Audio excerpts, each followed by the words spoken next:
नमस्कार साथियों, टीटीआईबी क्लासेस पर आप सभी का स्वागत है। तो साथियों, जैसा कि आप सभी को पता है कि हम रेगुलरली 10 क्वेश्चन पर डे देख रहे हैं। तो आज के 10 क्वेश्चन जो कि पिछले कई एग्जामों में पूछे जा चुके हैं और आगे आने वाले एग्जाम में जरूर पूछे जाएंगे, वो सभी क्वेश्चन आपकी स्क्रीन के सामने है।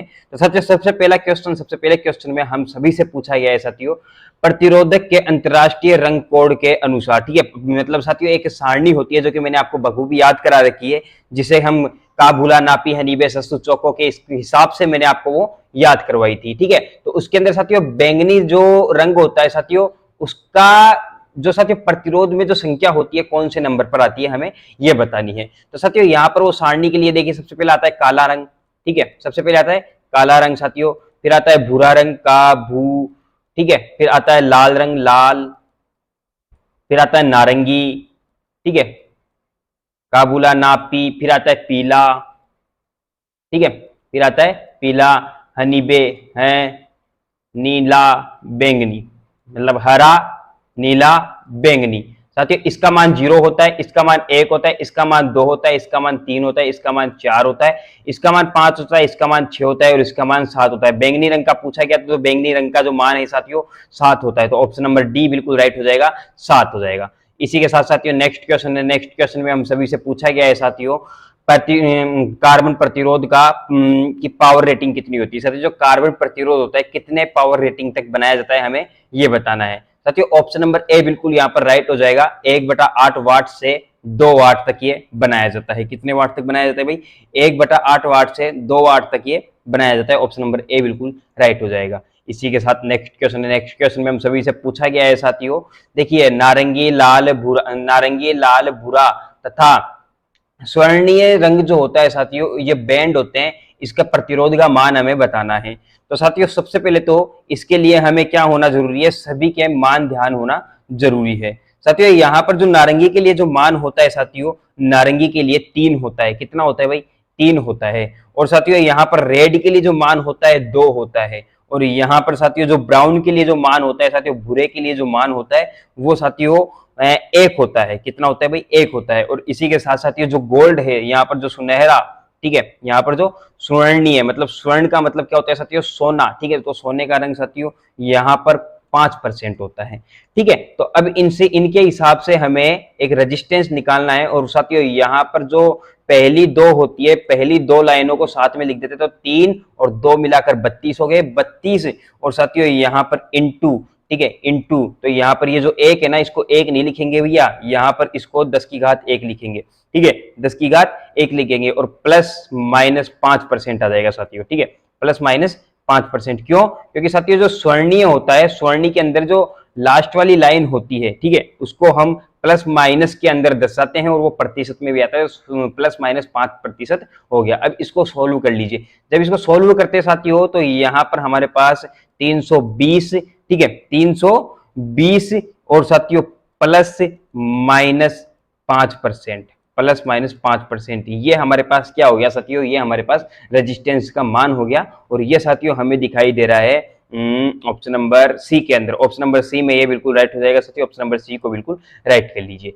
इसी के साथ नेक्स्ट क्वेश्चन है। नेक्स्ट क्वेश्चन में हम सभी से पूछा गया है साथियों, यदि आई, ठीक है, यदि आई धारा एवं वी वोल्टेज है तो P का मान हमें बताना है साथियों। एक P बराबर V इंटू आई जो फॉर्मूला होता है, हमसे यही पूछा गया, कोई ज्यादा बड़ी बात नहीं पूछी गई। P बराबर V इंटू आई, ठीक है, P बराबर V इंटू आई हो सकता है साथियों, या I इंटू वी भी हो सकता है, कोई दिक्कत वाली बात नहीं है। तो आप चाहे V को पहले लिख लीजिए और I को बाद में लिख लीजिए साथियों, हमें कोई आपत्ति नहीं है। तो P बराबर क्या हो जाएगा? P बराबर V इंटू आई साथियों। ऑप्शन नंबर डी बिल्कुल राइट हो जाएगा, P बराबर V इंटू आई। इसी के साथ नेक्स्ट क्वेश्चन है। नेक्स्ट क्वेश्चन में हम सभी से पूछा गया है साथियों, धातु के तार में कौन सा कण विद्युत धारा का वहन करता है। मतलब साथियों जो धातु होती है, ये कंडक्टर है, ठीक है, चालक है, चालक भी एक तरह से धातु है। इस धातु के अंदर जो करंट फ्लो होता है साथियों, एक करंट फ्लो किसके कारण होता है, हमें ये बताना है। क्या प्रोटॉन के कारण होता है? नहीं होता भैया, इलेक्ट्रॉन के कारण ये होता है। ऑप्शन नंबर बी यहाँ पर बिल्कुल राइट हो जाएगा साथियों, इलेक्ट्रॉन के कारण होता है। अब इसी के साथ साथियों छठा क्वेश्चन है। नेक्स्ट क्वेश्चन है साथियों, 1 गीगा ओम, ठीक है, 1 गीगा ओम खालिस्तान के बराबर होता है साथियों। 1 गीगा ओम के बराबर क्या होता है, हमें ये बताना है। देखिए साथियों, एक जो ये इसके बराबर क्या होता है, 1 किलो ओम, इसे हम कह सकते हैं 1 किलो ओम, ठीक है, इसे हम 1 किलो ओम कह सकते हैं। और साथियों यहाँ पर जो 10 की घात 6 है इसे हम कह सकते हैं साथियों 1 मिलियोम, ठीक है, 1 मिलियोम कह सकते हैं, या फिर एक माइक्रोम कह सकते हैं। और यहाँ पर साथियों जो 10 की घात 9 है ना साथियों, इसे हम 1 गीगा ओम कहेंगे, 1 गीगा ओम कहेंगे साथियों। ऑप्शन नंबर यहाँ पर डी बिल्कुल राइट हो जाएगा। 1 गीगा ओम बराबर क्या होता है साथियों, 10 की घात 9 ओम, ठीक है, 10 की घात 9 ओम।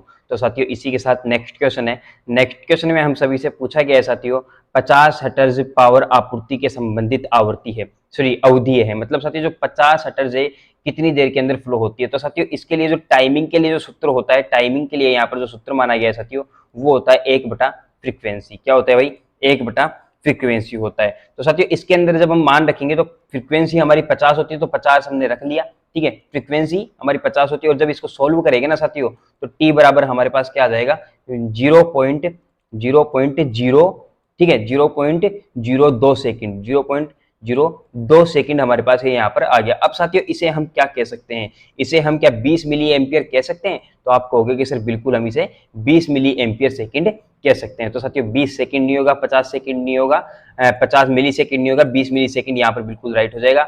इसी के साथ नेक्स्ट क्वेश्चन है। नेक्स्ट क्वेश्चन में हम सभी से पूछा गया है साथियों हाइड्रोजन सल्फर ऑक्सीजन परमाणु क्रमांक, ठीक है, हाइड्रोजन का परमाणु क्रमांक साथियों 1 है, क्रमशः दे दिया, अब जोड़ लीजिए, दिखा दीजिए। अब सल्फर का कितना है साथियों 32, ठीक है, सल्फर का परमाणु क्रमांक कितना है साथियों 32, और यहाँ पर ऑक्सीजन का परमाणु क्रमांक कितना है साथियों 16। अब हमसे ये पूछा गया कि सल्फ्यूरिक अम्ल का जो भार होता है कितना होता है, अब इसी से हमें निकालना है। तो साथियों इसका जो फॉर्मूला होता है सल्फ्यूरिक अम्ल का H2SO4 होता है। क्या होता है भाई, H2SO4 होता है। बात समझ में आ गई होगी साथियों, ठीक है। तो यहाँ पर लिख लीजिए H2SO4, ठीक है, H2SO4 हमने यहाँ पर लिख लिया साथियों। अब H2SO4 लिख लिया तो यहाँ पर जो साथियों हाइड्रोजन है, हाइड्रोजन का मान हमें कितना दे दिया गया है, हाइड्रोजन का मान साथियों हमें 1 दे दिया गया है, ठीक है, हाइड्रोजन का मान 1 दे दिया गया इनटू, और यहाँ पर साथियों H2 आ गया, फिर 2 आ जाएगा इनटू में, और फिर साथियों सल्फर का मान कितना दिया है हमें, सल्फर का मान दिया है 32, सल्फर का मान दिया है साथियों, सल्फर का मान कितना दे दिया गया है, सल्फर का मान प्लस लगा कर आप यहाँ पर 32 लिख लीजिए, 32 आ गया, ठीक है, 32 आ गया। अब इसी के साथ साथियों लास्ट एंड फाइनल जो ऑक्सीजन है, ऑक्सीजन का मान हमें कितना दिया 16 दिया है, ऑक्सीजन का मान कितना दे दिया भैया 16 दे दिया, H2SO4 इनटू लास्ट में कितना आ गया H2SO4, ये 4 आ गया, ठीक है, H2SO4। अब हमने मान रख लिया, अब इनको हल कर लीजिए, जब 1 को 2 से गुना करेंगे तो 2 आ जाएगा भैया,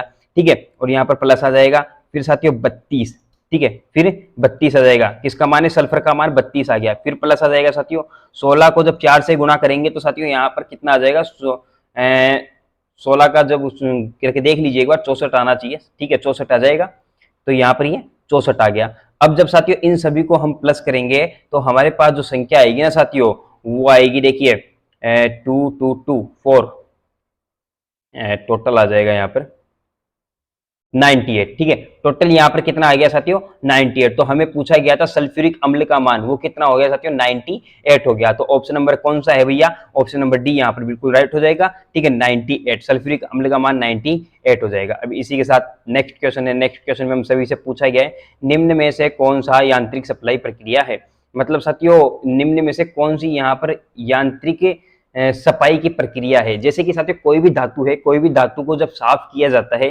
ठीक है, जंग से बचाने के लिए कुछ लेपन वेपन किया जाता है, तो साथियों हम उसे क्या कहते हैं, उसे हम कहते हैं साथियों पिकलिंग। क्या कहते हैं भाई, पिकलिंग कहते हैं साथियों, ठीक है। तो यहाँ पर ऑप्शन नंबर डी यहाँ पर बिल्कुल राइट हो जाएगा, पिकलिंग कहते हैं। इसी के साथ नेक्स्ट क्वेश्चन है। नेक्स्ट क्वेश्चन में हम सभी से पूछा गया है साथियों द्रव द्वारा प्रदर्शित, ठीक है, द्रव द्वारा प्रदर्शित के प्रवाह को, सॉरी प्रतिरोध को खालिस्तान कहते हैं। मतलब साथियों द्रव है, पानी यहाँ से बह रहा है, ये एक नाली है, और किसी कारणवश यहाँ पर कोई पत्थर आ गया, तो कहा जा रहा है कि इस पत्थर को हम क्या कह सकते हैं साथियों, इस पत्थर को हम श्यानता कह सकते हैं। क्या कह सकते हैं, श्यानता। जैसे कि साथियों विद्युत धारा के मार्ग में प्रतिरोध होता है, उसी प्रकार कोई भी द्रव पदार्थ है, ठीक है, द्रव पदार्थ जा रहा है कहीं पर और उसके रास्ते में कोई आ गया है, तो हम उसे श्यानता कह सकते हैं। ऑप्शन नंबर बी बिल्कुल राइट हो जाएगा। तो साथियों ये थे आज के 10 क्वेश्चन। उम्मीद है आपको वीडियो अच्छा लगा होगा। वीडियो अच्छा लगा है तो वीडियो को लाइक, चैनल को सब्सक्राइब और बेल आइकन को ऑन जरूर से कर लीजिए। धन्यवाद साथियों, हमारे साथ लास्ट तक बने रहने के लिए आप सभी का बहुत बहुत धन्यवाद।